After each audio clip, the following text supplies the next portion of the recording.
new voices on the airwaves. Charlamagne the God was an outspoken Harris supporter after she replaced Joe Biden as the Democratic nominee. I've spoken with him several times as this race unfolded, and after Election Day, I returned to his New York studio for his reaction to Trump's victory and what it means for the country. So, look, this was obviously not the result you wanted, but I've heard you say you're optimistic today. Why?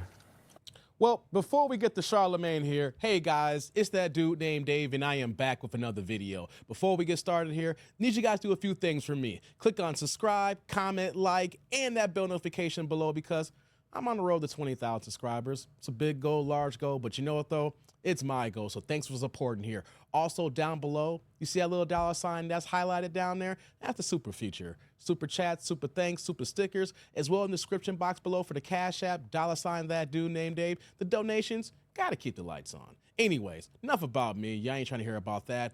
Reason why you clicked on the video here. We're still going through the fallout of this election here. The Democrats are coming out and they're trying to explain why they lost the election. It's been one big old crybaby fest. So now we're coming to Charlamagne the God. And I gotta be honest, people. I used to like him years ago when he was raw on the early days of Breakfast Club, but now they cleaned him up, you know, and not only did they clean him up, they gave him talking points here. So we're going to hear what he's going to talk about as far as Kamala Harris and the campaign and why they lost, because even though he said some critical things about them recently, he's been a big caper for Kamala Harris. So let's get to the video and try to make this make sense. Because I have no choice but to be. You know, I'm an American. I live in America. I'm not one of these people that's out here saying, oh, my God, if Donald Trump becomes president again, I'm going to move. Where am I going? Yeah. I'm here. And, you know, I do believe in the future of this country because I have no choice but to. You know, I think what the vice president said in her concession speech was right on point when she said, you know, the light of America's promise still shines bright. I have no reason to feel otherwise. I'm gonna wake up, you know, and just be all doom and gloom and tell everybody the world is ending. It's like, no, you know, Americans went out there and it was a free and fair election and they made a choice. And now we all have to deal with, you know, the consequences of that choice. And whether we like it or not, you know, Donald Trump is the president of the United States of America. I know it feels like the divided states of America right. Over the last, you know, several years. But it is still the United States of America. So that's what I'm looking for us to do. We got to unify in some way, shape, or form. Wait. Charlamagne literally said that, but you can go on the Breakfast Club months ago, and he was talking about democracy was going to end if Donald Trump got elected. He was one of the main people with the Breakfast Club having one of the biggest syndicated radio shows in America speaking that same rhetoric here. So only reason why we're not playing that clip here because the Breakfast Club be tripping, y'all. They'll hit a copyright strike in a heartbeat here, and I don't feel like playing around with that. But you guys can go to the Breakfast Club YouTube channel, and you can find various shows before the election where Charlamagne was speaking this bloom and gloom that democracy's going to end. This is going to be the last of free elections, all these fear-mongering things. But now you're speaking a different tune. You were out there. I saw you at the convention in Chicago. You interviewed Kamala Harris a couple times. Were you surprised? That she lost? Yeah. I'm not going to say surprised. You know, surprised isn't the word that I would use because it's a toss-up. Like, you know, it was going into the election, you know, they were neck and neck. I think that she needs to get a lot more credit than she probably is going to get because the campaign was dead, you know, literally. With Biden? Oh, yeah, the campaign was dead with Biden. I know people make a lot of jokes about the whole Weekend at Bernie's thing, and they would say things like, I would vote for Biden if he was a corpse. Well, he damn near was. And, you know, there was no life whatsoever. And I think that the vice president made a lot of people sit up on the couch and pay attention and at least be curious. With Biden, everybody was just knocked out, sleep, gone. Have you talked? Well, we were curious because the Democrats had clearly violated the whole process of going through the prelims here. So it's kind of funny how he brings it up. And yes, there was some excitement here, but everybody else were saying, hey, wait a minute. We didn't go through the proper candidates here to see who we want to be the Democratic nominee here. There could have been some other people. We didn't want Kamala Harris in 2020 here. So yes, there was excitement, but there was more like, wait a minute, what are y'all doing here? Y'all breaking the rules. Talked to her since the loss? No, I haven't, but I can't wait to. What are you going to tell her? I'm gonna tell her I love her, I value her, I appreciate her, and you know whatever she plans to do moving forward, I'm gonna always support her, and I'm gonna say what I've been saying on the radio and on my podcast, that she has nothing to be ashamed about. You know, she ran a great campaign, and only had 100 days to do it. Nobody thought she could even do, what it is that she did. Like, Wait. Are we really calling what just happened a great campaign? She got washed, people. She lost every swing state. How do you say you ran a good campaign when you raised $1 billion and now you're 20 million in the hole?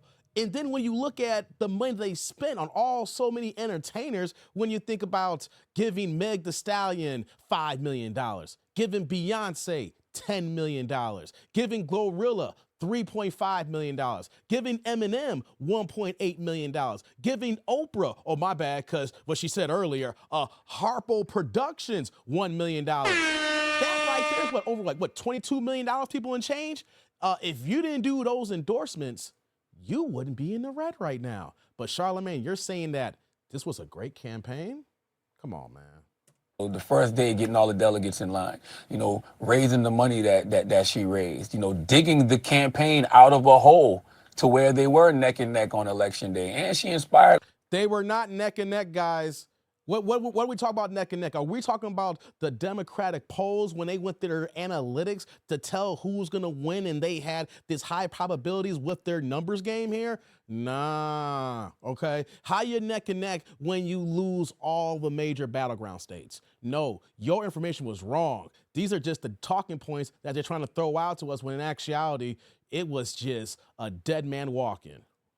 A lot of people. Like I got 4 daughters, and my 9-year-old and my 6-year-old, when I'm watching, This Week ABC on Sunday morning, or I'm watching CNN or Fox or MSNBC, they're coming in and they're asking me questions about Vice President Kamala Harris. And are you going to vote for the Vice President, Daddy? Yes, I'm voting for the Vice President. And when she lost, they were upset that she was lost. So, she did inspire a lot of people, and it was a historic campaign. What do you make of the demographics here? I mean, Trump got 1 out of every 3 voters of color.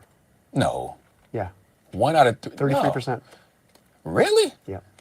When you say color, you mean like black, brown, everything?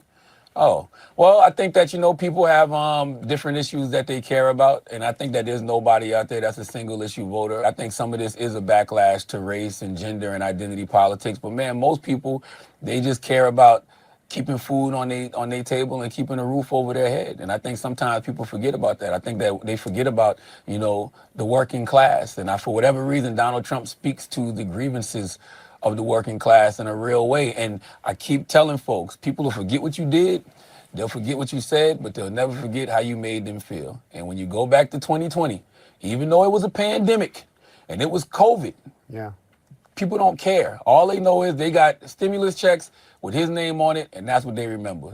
And so people think about that. When you have conversations with folks, they be like, yo, I remember how 2020 felt. And they think that they're going to feel that, in this next term. Yeah, I mean, how do you explain? I mean, he obviously swept. It's funny how he's speaking this way now, guys.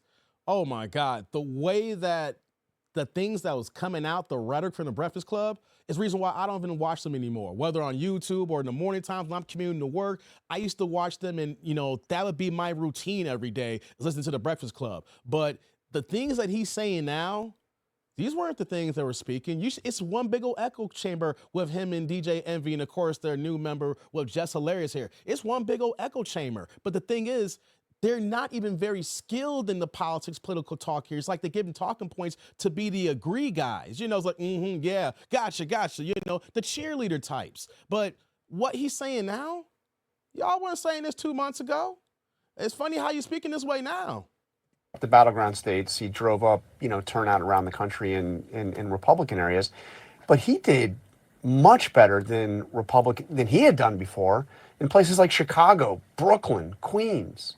Because of dinner table issues. It's literally that simple. Every day, people wake up and all they want to do is have more money in their pocket and they want to feel safe. I don't care if you're black, white, gay, straight, whatever religion you are, those are the two things that you're thinking about every day. How can I keep some money in my pocket, and how can I stay safe? And when you look at, issues like the economy, when you look at the border, and that's what I was telling people. We had this conversation back in February. I was having conversations with folks, and they was telling me, oh my God, these gangs are coming into our neighborhood, and I know it's because of the border. We got to close the border. Like, they were having these conversations. And I told you, John, this was the first time in my life that I heard people in my community, black people, brown people, having those conversations. So that was going to be an issue. They felt like.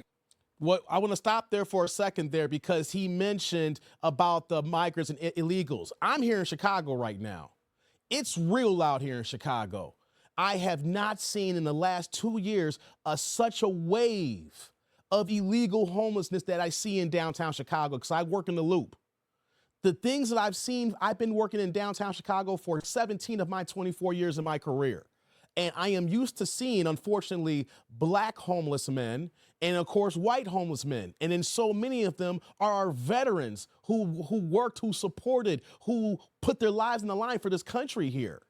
And then out in the last 2 years, I'm not seeing the same demographic of these same homelessness, the same vets that are going through problems anymore. I'm not just seeing one homeless man on a corner no more. I'm seeing a family of 5 when I walk across the street. And then if I go to another corner, because if you understand Chicago homelessness in the city, they have like real estate. The same homeless people would have the same corner, so you never see any fight. It's like a unwritten rule. So you would see one homeless guy in one corner and another guy in the other corner. You know how they operate. Now it's not just one. Like, so you see a family of 5 on this corner, a family of 4 in the other corner, a family of 3 in another corner. So you literally are quadruple or 5 times the rate of our homeless rate, and then bringing these illegals in. And then we, the people, are seeing this right as we're going to work. You can't make this up, people. You can't make this up. And why is this happening? Because the Biden and Harris administration opening up the borders and then rescinding all the executive orders what Trump had when he was in office here, and just letting the floodgates come through as far as let them come in. And we, the people here, are experiencing it. And people did not want to listen to us. Things were safer. They felt like the border was safer, under Trump. And by the way, it's not like the Democrats didn't want border security. They just didn't know how to message it right. Build the wall may sound elementary, but you know what that signals to people? Border security. That's it. Yeah. Nothing more, nothing less. No, there was not. They want the illegals to come in, Charlamagne. What are we talking about here? To talk about a better messaging. No, there is not a better messaging. Anytime that I have talked to liberals, they're saying, well, they have a terrible life here. Let them come in the country without no vetting, without no background checks, with not them actually going through the legal port of entry here. We're just letting them break the rules. See, no, that is incorrect what he's saying here. That is wrong. He's flip-flopping again. Don't complicate it by saying, oh, we got to have the most comprehensive border plan. And, there's a bipartisan, border bill that Democrats and Republicans couldn't agree on. And Donald Trump shot it down. No, Trump is saying build the wall. And when they were telling you that it was a problem, y'all were saying, no, it's not a problem. Let's create sanctuary cities and let's bring, the people into our cities. And so when they started putting those, illegal immigrants on the buses and on the planes and sending them to those sanctuary cities, what did they say then? No. Don't come. So it looked like the Republicans were right and Democrats were wrong. And nobody knew that was going to be one of the big central issues that people thought about when they went into that voter booth. Should Harris have done more to make it clear she wanted to go in a different direction from Joe Biden? Or did she want to go in a different direction? I think that if she wanted to go in a different direction, she should have expressed that. And once again, that goes back to messaging, that goes back to communication. Hold on, wait before he finished that comment here. But didn't Kamala Harris say on The View that when they asked her a question about things that she had done differently during the Biden administration, she wanted to change the thing?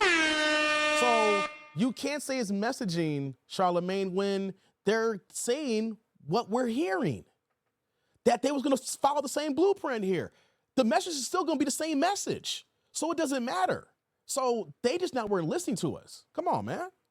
And telling folks the language of politics is dead. You cannot finesse people anymore. You can't believe one thing, but then get in front of people and tell them something else. And if you are, you got to be really good at it, right? Yeah. What do I always say? Republicans are more sincere about their lies than Democrats are about their truth. So when she's on The View and she's shaking her head like, no, I wouldn't do anything different. But then you on Fox News with Brett Baer and you like, my administration is going to be totally different. than a Biden presidency. If that was the case, I just think that that should have been repeated several times. Like, one thing that she said when I had a conversation with her was repetition is good. Like, that's part of being disciplined, right? You have to repeat yourself over and over and over. That might have been one of the issues that she should have repeated herself over and over and over on. So you had Laura Trump on the show the weeks before the election. After Trump won, I just sent her a message and told her, hey, congratulations. And I said to her, I hope that this administration is going to be an administration for all Americans. And she said, thank you. I promise, in capital letters, that it will be. Listen, man, I think that we've seen enough of Donald Trump to know that may not be the case. But like I said, I just have to have a sense of optimism because he still is the president of the United States of America. And I just want us, like I said, as a people moving forward, we got to start building more community amongst each other. And, we just got to hope for the best. Like, I'm not wishing for America to fail. Why would I want that? Kind of ironic there as we end the video. ABC News. We're going to get a couple of things here when we hear the messaging from the left and from the Democrats. It's one of the things that's going to be is they're going to yell at us, berate us, telling us that we don't know any better, basically cracking the whip, trying to get us into place because we didn't follow Massa's orders, not following the Democratic play or the boule that they want us to do, as we historically has been voting Democrat blue all the way down the ballot there because of the FBA brothers and sisters moving here. That's, of course, the brothers that are B1. That has been a grassroots movement that has changed the game here in the last couple of years, that we're seeing the things that's going on right now, where that either black men and black women, FBA brothers and sisters were saying, we're going to vote for Trump or we're going to vote for the couch because the Democrats are not going to give us anything tangible here. So you're going to hear one group's going to be yelling at us, saying that we're stupid. We don't know what we're doing here. Just wait. When Trump is in office, you're going to feel the pain, right? So you have that group of messaging. Then the other group of messaging is the Charlamagnes of the world, the ones who was fear-mongering from his radio show, telling us it's going to be the end of democracy, telling us that Kamala Harris is the most qualified person. But it's kind of ironic, no matter how you feel about Trump, that how could Kamala be the most qualified when she's the number 2 person as vice president and Trump was in office 4 years ago and also did it for 4 years. So you can't say she's the most qualified over a person who actually performed the job there. But it was so much fear mongering, so much gloom and gloom that we're going to lose the state of America here. He's going to wipe out him and his cronies. It's going to change the game.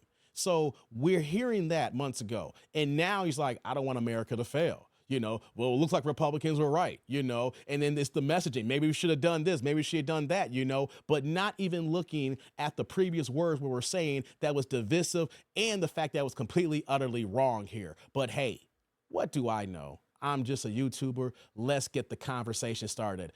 Comment, like, subscribe, and click on that bell notification below. I want to know what you think about my commentary. What do you think about Charlamagne now? And if you've been following The Breakfast Club, what do you think about his commentary and his content then regarding Kamala Harris and this presidential campaign? But on that note, guys, I'm that dude named Dave. See y'all later, YouTube world.